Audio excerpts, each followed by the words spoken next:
John met my wife, Janie, through a mutual friend. He and Janie got along well and began spending time together regularly.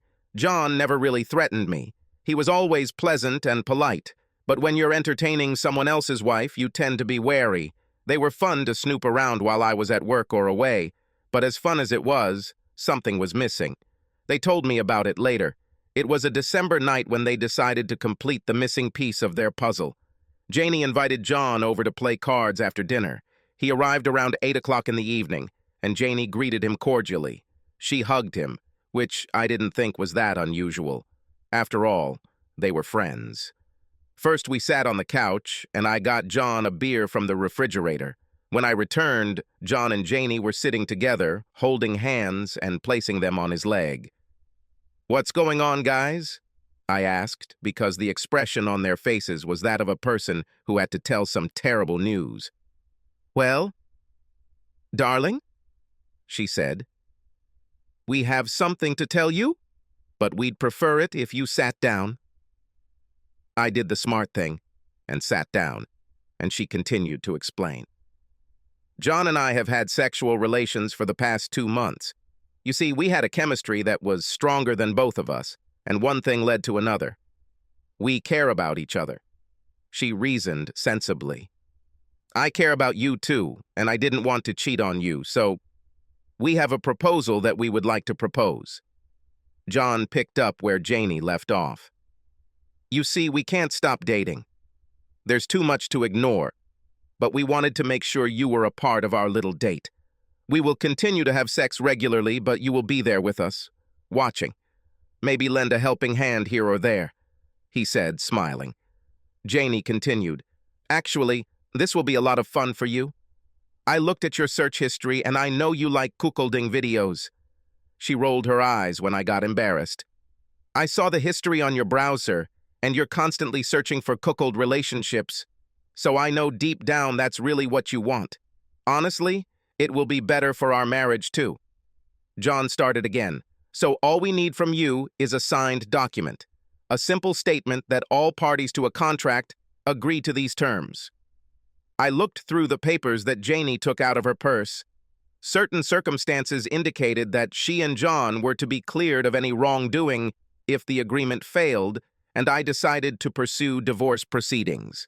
Some clauses allowed various forms of physical contact, such as kissing, hugging, and even showering and sleeping together. I sat there with a dry mouth, not knowing what to say. Janie said she was right. "Look, I love you, but I also love John and what he can do for me. It's nothing personal, but the way he makes me feel is something I can't just quit. I know he feels the same about me." John nodded his head in agreement. "So, sign the contract, baby. From now on, everything will be exactly like this." What was I supposed to do? I certainly didn't want a divorce, but I had no idea how I would react to seeing Janie having sex with another man. I looked at the two of them again. Their hands were still clasped, but now on her hip. Janie looked at me seriously and said, "Maybe this will convince you to sign." I watched as she pulled John's face to hers and began to kiss him. He responded in kind and put his hand on her cheek. Part of me couldn't believe what I was watching. There was my wife kissing another man. I didn't want to admit it, but the longer they both kissed, the more I liked it. I tried to move away and hide the obvious signs, but John noticed. "Look, he likes it!" he exclaimed. That's when Janie handed me her pen. I looked at the contract with pen in hand and sighed. I couldn't hide it from them, and I wasn't sure if it was right. I've studied quite a few stories about cuckolding sex, but it was for a case I was working on. You see, I'm a private investigator, and I do a lot of divorce work, in addition to the security company I own. Obviously, I haven't done enough research. So I went into investigator mode, which I'm sure they didn't expect. I pulled out my miniature tape recorder and pressed the record button. Just to be clear, I would like to record our conversation to eliminate any future disagreements, just for my own peace of mind. You understand? There's a lot of legal nonsense here. I noticed that you two have already signed and notarized your signatures. "Yes," said John. "We just wanted to save time. We knew you would agree with this. Geraldine, our notary, We'll be here soon to notarize your consent. Then we can start having fun." He beamed like a child at Christmas. "Just to be clear, how long have you two been having sex behind my back?" I can't believe I didn't understand anything. Janie squeaked, "Well, we've been married for 4.5 years, and John and I had an affair for 2.5 of them. And please don't mention it in those terms. He is my soulmate, and we have been making love this whole time." "Really? Now I've gone a little overboard." "Come on, Richard. Don't get so caught up in yourself. She is a loving enough woman for both of us." I looked at them and realized that my marriage was over. I took a pen, made my note, and stood up. "I hope this satisfies you." I showed them the document. I scribbled, "Oh, hell no," on the signature. Janie looked at the contract and squealed, "Sorry, dude, I'm bad at sharing. Now look here, John." I shook the beer bottle in my hand, pressing my thumb to the neck. I took the contract and folded it, putting it in my back pocket. I then pointed the bottle at my soon-to-be ex-wife and the asshole who used to be my friend and removed my thumb from the neck. A stream of liquid hit both of them directly in the face. I turned around, grabbed my briefcase, laptop, and jacket, and, despite demands to come back here and where I thought I was going, opened the front door. I ran into Geraldine, a notary. "Your show, bitch." "You must be Richard." "Oh, shit." I got into my pickup and backed up to the top of the driveway. I engaged the driver and turned the wheels to the left, rolling across the front lawn and through the rose bushes. As I pulled off the curb, I hit the left rear panel of this idiot's Lexus. I know that I acted like a teenager, so sue me. At least he was still alive. I went to her parents' house. I decided that I would be proactive. And although I loved my relatives very much, I was not going to be the bad guy. My mobile phone was blowing up with messages and texts. Finally, the inbox was full, and after a while the calls and text messages stopped. I drove up to her parents' house and got out. I pressed the doorbell and soon heard, okay, I'm coming." The light came on the porch, and then I found myself face to face with her father. Judge Thomas Smith did not seem to be in the best of moods. "Richard, what are you doing here at this hour? And where is Janie?" "I don't know where the hell she is." Certainly not on this damn planet. My father-in-law and mother-in-law have always treated me with love and respect, even though they had a son in addition to my future ex-wife. I handed the judge the contract and placed my mini-cassette recorder on the kitchen table. "What the hell is this?" "Read this," I said. He started reading and his eyes widened. "This is true?" he asked. I turned on the tape recorder, and it all started from the point where I asked if I could record the conversation so there would be no misunderstandings. While she was playing, his wife was listening to her, and suddenly the robe she had been keeping closed flew open and her hand went to her face, covering her mouth. She gasped, and the robe fell open, revealing the sexy black nightgown she was wearing. Well, I thought, his evening is ruined. He finished reading and looked at me. "I don't think there's any way around this, is there? What would you do in my situation?" His eyes dropped and he winced.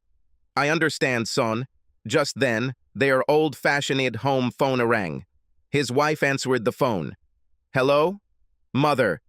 If Richard is there, I need to talk to him right now." Her father grabbed the phone. "About what, stupid? Are you two having any problems?" There was a cry and surprise at the other end of the line. "Dad, what are you talking about? This doesn't concern you or my mother. This only applies to me and my husband. You should get a contract that spells this out. Otherwise, you've turned this into a family problem." I heard screams and, "Oh, no, they know," her father said into the phone, "Goodbye, Janie," and hung up.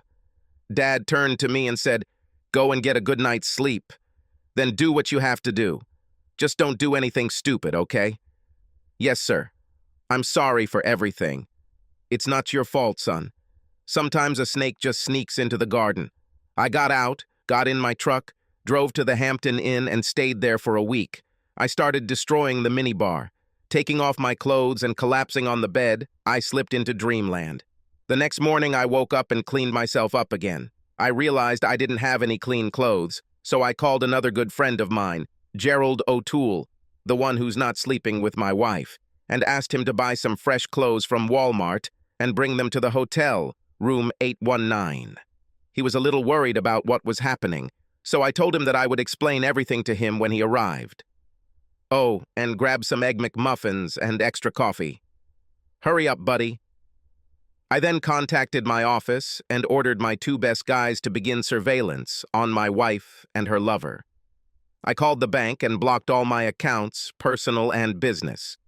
I canceled all of our joint payment cards after I paid them off. I then called and cut off her cell phone, which was part of my business plan with the company, and then called and ordered all utilities in our house to be turned off. I called my friend who was a lawyer, and she recommended a divorce lawyer. My brother is very good if you want maximum bloodshed. Tell him I directed you. Apparently, this will be a sure thing and could become a landmark decision. I called her brother, and around that time, Gerald showed up. I got dressed and we bought food for breakfast. I filled him in on the events of yesterday, and at the same time, told my future lawyer what happened and what I wanted. He told me to report to his office with everything I needed around 3 p.m. We will develop a battle plan. Gerald couldn't believe his ears. I can't believe she could do this. Not to deceive, but to offer a written contract. And besides, certified by a notary. Tell me about it. I need to do one more thing. I'll contact you a little later and bring you up to date. No problem, buddy. I never fully trusted John, and I think now I know why. If you need anything at all, Astrid and I are always here. Astrid was his wife for 10 years and always treated me like a younger brother. He left, and I looked in the mirror. I looked terrible. Definitely an improvement over yesterday. I left and went to the bank. I was immediately ushered into the senior vice president's office. I'm not a billionaire, but between my personal accounts and business accounts, it was a significant amount of money. He attacked me. I don't understand your actions. Of course, it's your money, and you can do as you please. But is there anything we can do to change your mind? Guess where John worked? He was a senior financial consultant at a bank. So I placed the contract on the vice president's desk and then turned on the tape recorder. His eyes became misty as he read the contract. But when he realized what he was reading and what he was hearing, his complexion turned from pink to transparent. This is probably some kind of joke. If this is so, then I'm not laughing. I cannot continue to do business with an establishment that employs a man who has sex with my wife behind my back. My voice rose to a low roar, and I'm sure the surrounding staff heard every word. I took the contact from his shaking hand and picked up the recorder. I wonder how many other clients were treated in the same way. You can inform John Samuels that he will soon be served with legal papers. I turned and left. As I crossed his office, I heard him bark, "Bring Samuels here immediately!" I giggled. I stopped at the stationery supply point and printed out 3 copies of the contract. I thought it best not to show the original to anyone until it fell into the hands of my lawyer. Then I went to my insurance agent. Guess whose future ex-wife worked there? I was led into the office of the owner, Miss Daphne Loria. I thought I heard a muffled Richard as I walked through their office. "That's great," I smiled. Miss Loria stood up as I entered and shook my outstretched hand. "Richard, good to see you. What can we do for you?" She was nervous and looked clearly out of place. "I assume you know why I'm here, Daphne. I am canceling all my insurance with your company effective immediately and would appreciate a refund check now. I can't do business with anyone who would hire a lying, cheating woman." "Just 1 minute, Richard. Your personal feelings cannot influence how my company does business. I didn't see or hear anything." I threw a copy of the contract on her desk and stared at her. "Do you need to listen to the tape recording?" She read 3 pages and briefly examined the notary's seal and signature. A trembling shook her upper body. "1 minute, please." She pressed the intercom button. "Janie, could you please come into my office? Now." Seconds later, the visibly shaken, soon-to-be ex-wife entered the office. "Yes, Miss Loria." "Janie, you're fired. Clear your desk and leave. Immediately." Janie staggered and then lost consciousness. Several people came up and fussed around her. Miss Loria stood up and asked if my decision still stood. I stood up and shook her hand. It's a pleasure to deal with a highly moral professional. I think I can leave my business where it is. I turned and walked out, stepping over my prone ex-wife, and drove to the lawyer's office. My lawyer's name was Nathaniel Sampson. He was a little older than me, but looked younger. He was smart. He invited me into his office. He asked if I wanted something to drink and then asked his secretary to get us some water. Now, Richard, I've talked to my sister and she seems to think I'll like it. So what do you have? I prepared the original contract and then turned on my tape recorder. The recording ended and he listened to it, but he seemed more interested in the contract. When it was over, he pressed the intercom button. His secretary, legal assistant, entered.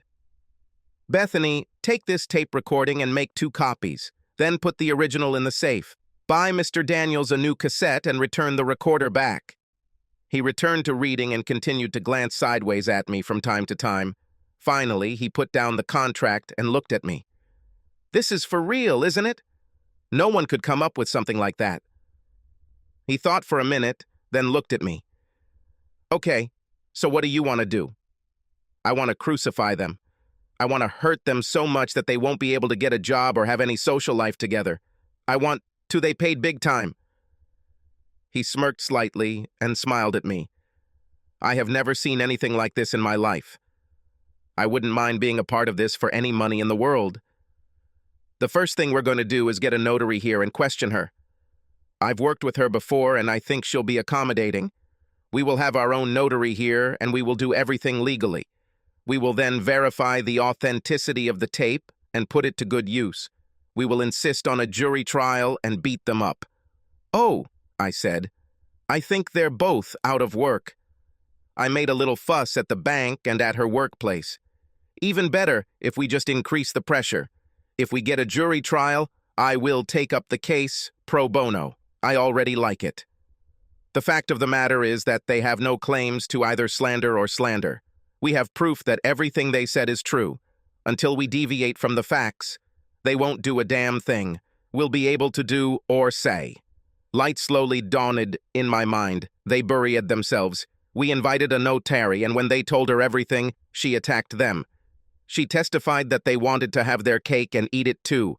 Nathaniel made an appointment with the judge and presented our case. He shook his head and looked at me.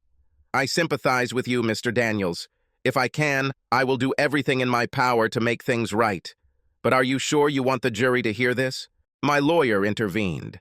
Your Honor, my client wants maximum pain and suffering for the woman who is technically still his wife and the person she was communicating with. He wants their marriage to be dissolved and for her to leave the union with nothing. With absolutely nothing. Okay, counselor, prepare this and let's see if the other parties agree. We notified the other 2 and told them to sign the papers or hire a lawyer. They howled. They were almost broke due to their utilities being turned back on and due to the fact that they were unemployed. But she refused to sign, and he expected large compensation. They finally hired some crooks to represent their interests. They didn't mention the contract or the recording to her lawyer. We made an appointment at my lawyer's office. My lawyer checked the recording for time and authenticity of the audio. We were ready.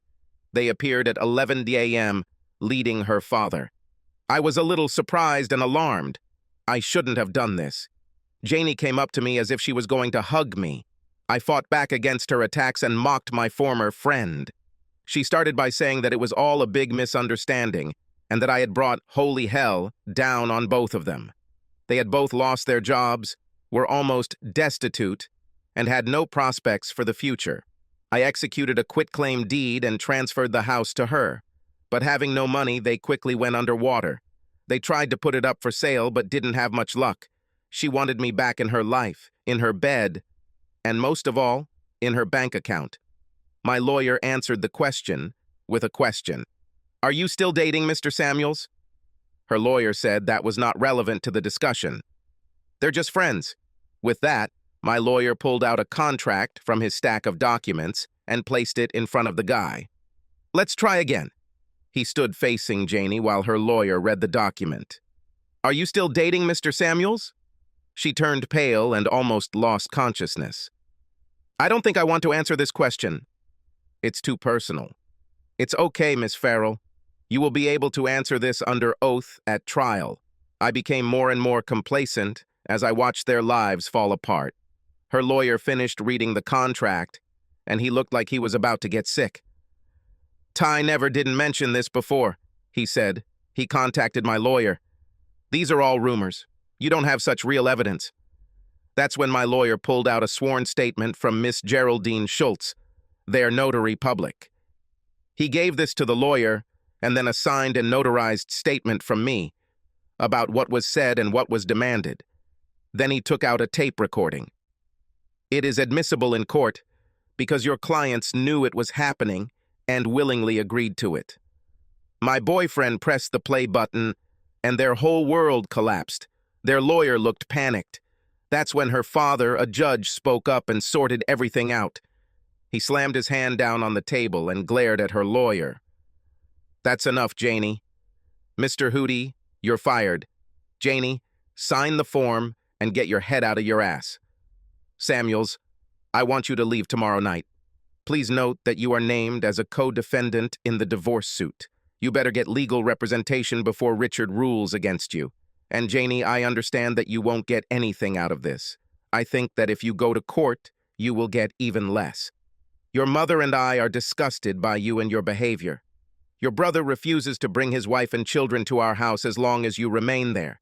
So you better start looking for another place to stay.